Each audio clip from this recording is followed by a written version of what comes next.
అభ్యర్థుల లిస్టులో వైఎస్ఆర్సీపీ అభ్యర్థుల లిస్టులో విజయవాడ ఎంపీగా నాకు వైఎస్ఆర్సీపీ తరఫున పోటీ చేసే అవకాశం కల్పించారు. దానికి ఆయన కృతజ్ఞతలు తెలియజేస్తున్నారు. ఈ మధ్యకాలంలో నన్ను మెడబెట్టుకుని అవమానకర రీతిలో అవమానిస్తూ తెలుగుదేశం పార్టీ బయటికి గెంటేసింది. అటువంటి పరిస్థితుల్లో నన్ను ఆత్మీయంగా ఆలింగనం చేసుకుని ఆయన హక్కును చేర్చుకున్నారు. దానికి జీవితాంతం నేను ఆయన రుణపడి ఉంటాను. ఎందుకంటే చాలా అవమానకర రీతిలో నన్ను గెంటేశారు.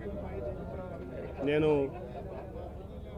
అటువంటిది ఆయన హక్కును చేర్చుకుని నాకు టికెట్ ఏమంటే నాకు ఆయన బెదవాడి నుంచి మీరే పోటీ చేయాలని చెప్పి ఆయన ప్రకటించడం నిజంగా ఇది. ఇప్పుడు మనం చూసాం చంద్రబాబు నాయుడు గారి ఎజెండా ఏంటంటే సింగిల్ పాయింట్ ఎజెండా.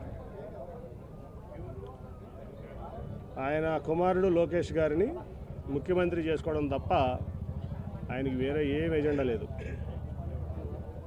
నేను మొన్న కూడా చెప్పా, 2014 నుంచి 2019 వరకు నేను ఇక్కడ విజయవాడ ఎంపీని. ఒక 100 కోట్లు మీరు విజయవాడకి ఇచ్చారా అని నేను అడిగాను. 100 కోట్లు సెంట్రల్ గవర్నమెంట్ ఫండ్స్, నేను తెచ్చిన ఫండ్స్ తప్ప ఒక 100 కోట్లు విజయవాడకి ఇచ్చారని నేను చంద్రబాబు నాయుడు గారిని పబ్లిక్గా ప్రశ్నించాను. అంటే చాలామంది ఇక్కడ అమరావతి కడుతున్నారు, క్యాపిటల్ కడుతున్నారు, అసలు ఈ ప్రాంతాన్ని బ్రహ్మాండంగా అభివృద్ధి చేస్తారు చంద్రబాబు నాయుడు గారిని చాలా అపోహలు ఆ రోజు నుంచి కూడా ఉన్నారు. కానీ ఆయన అమరావతిని ఎట్లా డెవలప్ చేస్తారో నాకు తెలియదు. కానీ విజయవాడను మటుకు ఒక శ్మశానం లాగా తయారు చేయడానికి ఆయన కంకణం కట్టినారు. ఆయన ఒక ఓల్డ్ సిటీ చార్మినార్ లాగా విజయవాడను తయారు చేయాలని ఆయన యొక్క లక్ష్యం.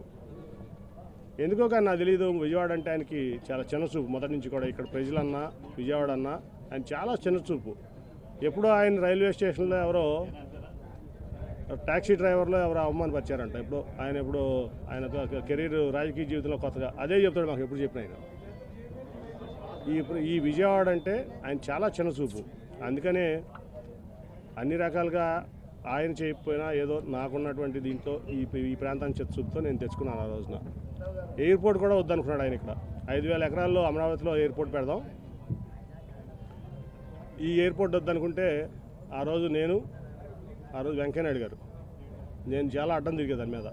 ఈ ఎయిర్పోర్ట్ ముందు పూర్తి చేయండి, తర్వాత 5,000 ఎకరాలు పూర్తి చేద్దామంటే వెంకయ్యనాయుడు గారు, సుజనా చౌదరి గారు మరి నేను పట్టుబడితే ఆ రోజున ఆ ఎయిర్పోర్ట్ అయినా ఈ రకంగా 1,000 కోట్లు సెంట్రల్ గవర్నమెంట్ ఫండ్ వచ్చింది, రూపాయికి స్టేట్ గవర్నమెంట్ ఇచ్చింది లేదు.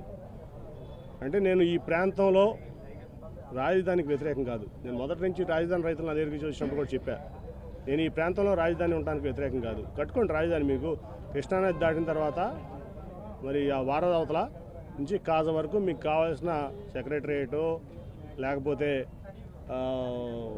కౌన్సిలో లేకపోతే అసెంబ్లీలో హైకోర్టులో ఇప్పుడు కట్టారు కదా, టీడీపీ ఆఫీస్ కట్టారు, డీజీపీ ఆఫీస్ కట్టారు. అలా కాజ బైపాస్ కాజలో కలుస్తుంది. కాజ నుంచి ఇక్కడ వరకు కట్టుంటే ఈ పాటికి బ్రహ్మాండమైన నగరం అయ్యేది 5 ఏళ్లలో.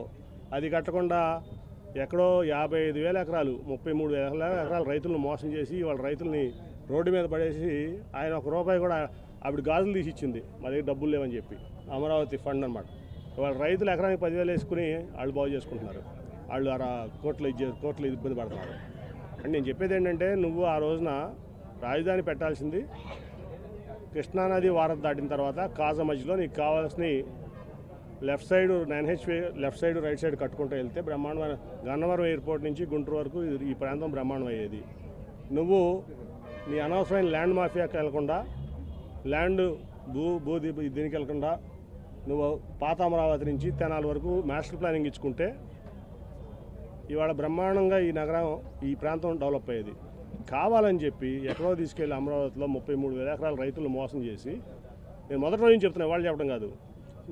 నేను ఫస్ట్ రోజున మా ఎంపీ కొనకళ్ళ నారాయణ గారు, నేను ఇంకెవరో 2 ఎమ్మెల్యేలు కూడా ఉన్నారు మాతో పాటు కారులో వెళ్తుంటే మోడీ గారు వచ్చిన రోజు శంకుస్థాపనకు ఆ రోజు చెప్పా, ఈ ప్రాజెక్టు 30 ఏళ్ళున్నా పూర్తి అవ్వదు, ఎట్టి పరిస్థితులు అవ్వదు, ఇది అయ్యే ప్రాజెక్ట్ కాదు. ఎందుకంటే ఈ ప్రపంచంలో ఏ రాజైనా కోట కట్టాడు కానీ నగరాన్ని నిర్మించిన రాజు లేడు వాడు.